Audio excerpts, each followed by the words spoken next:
This is currently what the men's 100 meter world rankings look like. And this is how old they are. In 2023, we saw 40 different men go under the sub 10 barrier, the most in history.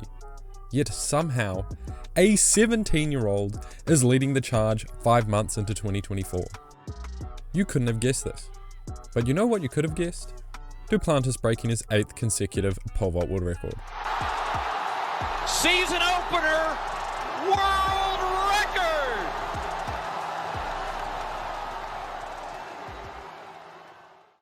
This weekend kicked off with the first Diamond League of the year, the Xiamen Diamond League in China, and the fields were just mouth-watering.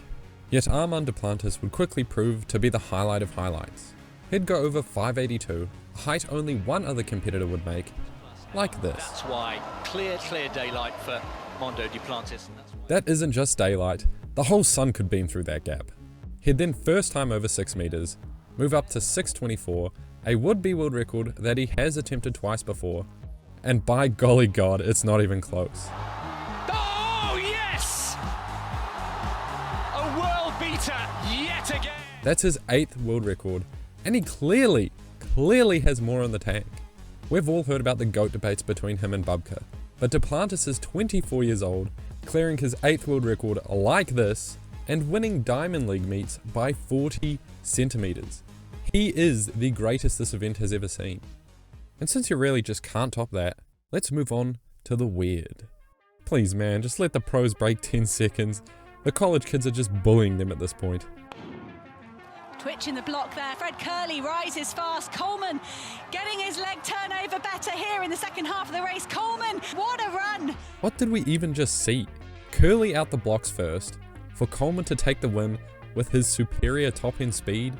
That's the wrong way round. 10.13 seconds for Coleman, and I don't want to read the rest of those results out. But truly, a win's a win. I'm just as capable of winning whatever type of race happens on that day. And the women's too would see a much anticipated opener for Tsegay Richardson, the poster child of track and last year's world champ. But it's the 19-year-old Australian Torrie Lewis winning out from lane 9. Runner also going on the outside, Torrie Lewis. She's got to chase down her American teammate, and she has done that. She's just easing. 22.95 seconds. A good time for her. But was Richardson even trying? First she's chilling right in front of the line, and then she's fixing her throw using the big screen after the race. Like immediately after the race. I think she's building her villain arc for the Olympics again. Okay, back to business. Both hurdle races went absolutely hard. The women's featured the 60 meter world champ, last year's 100 hurdle world champ, the world record holder, and the 2021 Olympic champ. And the fact that these are all different women in the same era already speaks for this event's absurdity. Off the gun, Charlton utilises her short hurdle speed just to get clipped in the last 20 by a towering Camacho Quinn in 12.45 seconds. An absolute electric race, some phenomenal times, and honestly it just looked aesthetically pleasing, utilising a full 10-lane track. The men's, however, featured a slightly less stacked field, but that didn't even matter. 3 men go faster than Grant Holloway's world-leading mark from just last week. Daniel Roberts would lead the pack in a stunning 13.11 seconds. Daniel Roberts trying to finish strongly. Roberts dips for the line, and there's daylight in the end between him, Izumaya, and Cordell. Closely followed by Tinch and Japan's Izumiya. And can you imagine these 3 men beating Holloway right now? Because that's pretty much just what they did. Heading over to the hottest event in track and field right now, the first run of the discus, Xiamen China, who shocked the world last week, chucking a distance that hadn't been seen since 1989, goes a huge 68.83 meters. Just for Valerie Allman to rebuttal in round 4 with her own colossal effort of 69.73 meters.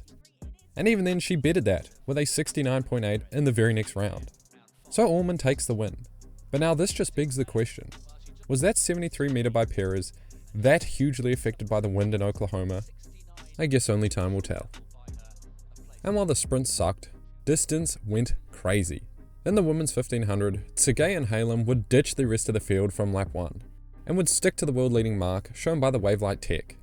But come the last lap, with a grimace on her face, Tsegay would push the pace, and by 100 meters, it was clear her time was going to be quick. The home straight in the absence of Faith Kipyé, pretty much taking it on from Gunter Tate, 3:50.30. What a time! The now third fastest time in history, closely tailed by Halom, 3 seconds behind her for her own historic time, the second fastest time ever by an under-20 athlete. Arop and Kenyama would put on a more thrilling sprint than the men's 100 meter at the end of an 800. Arop, 2023's world champ, would barely hold on, continuing this year's hot form and winning streak. Also, 3 men went under 144.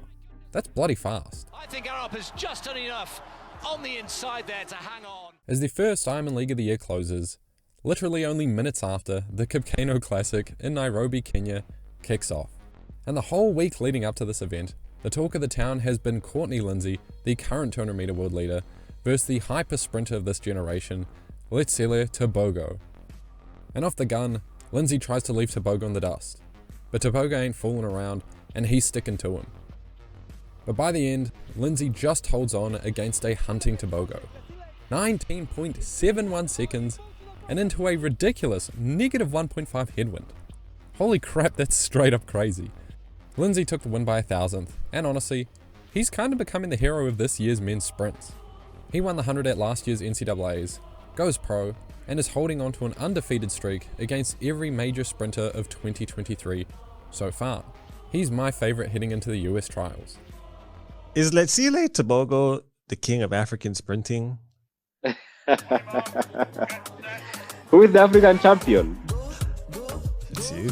Who has the African record? It's you. Marco Keino gets a good start. And it's Kenny Bednarek. Kenny Bednarek pulls away Manyala in third, but Kenny Bednarek wins the... Kung Fu Kenny Bednarek is putting together a season. A world-leading 9.91 seconds in the rain. The first sub-10 for all the pros out there. We can finally rest easy. Positive 2.2 wind. Honestly though, Kenny's killing it so far, and even he knows it. The throws also continue to carry this generation of track, as Canada's Ethan Katzberg pumps a flying 84-meter throw in the hammer, and it's god dang beautiful. Look at how far that puppy goes. That's a top 9 distance all time, and the furthest we've seen in the last 16 years. He's also only 22. What is this young generation of throwers eating? In the women's 8, Mary Moraa doesn't try at all, for a new world lead in the first sub 158 of the year. Contestant, and there she pulls away. Nice and airy Moraa kicks the last 20 meters to win in 1:57. And I'm really not kidding. She was going so easy. This is her after her world leading time. Literally mewing and dancing. And for comparison, this is Coleman after his 100-meter sprint in China. Last but not least, we'd see 17-year-old Cameron Myers' world lead finally go down, as Kenya shows off their distance running depth, taking the top 4 spots and 2 men taking the world lead. The winner being a 19-year-old Reynold Chariot. Brian Coleman with his flailing arms is not giving up, and it's going to be Reynold Chariot who takes it this time. Now heading to the US, only hours after the Keino Classic, a slew of results would come out from around the country. First news would strike, and it would be NCAA's finest, Favor Ashe, lowering his current 100-meter world lead down to 9.96 seconds, in a very dominant win. Just for another NCAA athlete, this time a 19-year-old junior, Tamaz McCallum, to drop that time to 9.94 seconds. Smoking his own previous best by 0.3 of a second. Also, Bowling ran a legal 10.06 in second, making his weekly appearance. And as if to spit on the face of the college athletes, who are currently spitting on the face of pros, a high schooler, 17-year-old Christian Miller, does this. 9.93 seconds to yoink the world lead. Also breaking the under-20 US record and going number 3 all-time behind Osama Singa and Letsile Tobogo. We're seeing once-in-a-lifetime talent at least once a year. The men's 100 meter is so confusing right now. We also got to see Alia Hobbs debut her 100 meter, going a legal 10.88 seconds in Louisiana, the second fastest time of the year. Also behind her in second place was a Canadian record in 10.96. Athletics Canada. And LSU's Brianna Liston goes faster in the collegiate division at the same meet, this being her second 10.8 of the year, 10.84 seconds, but not legal again. Somehow her PB still sits at 11.14 seconds because tornadoes follow her around the country. And while the women's hurdle race in Xiamen China was flaming hot, the world lead would happen in the US as Tonya Marshall, basically running alone, storms to a 12.42 second time. Also, Javon Mr. Jumps Harrison clears 2:35 in his high jump debut of the year, retiring after the make for the second highest jump in 2024. And that's just because New Zealand did it better.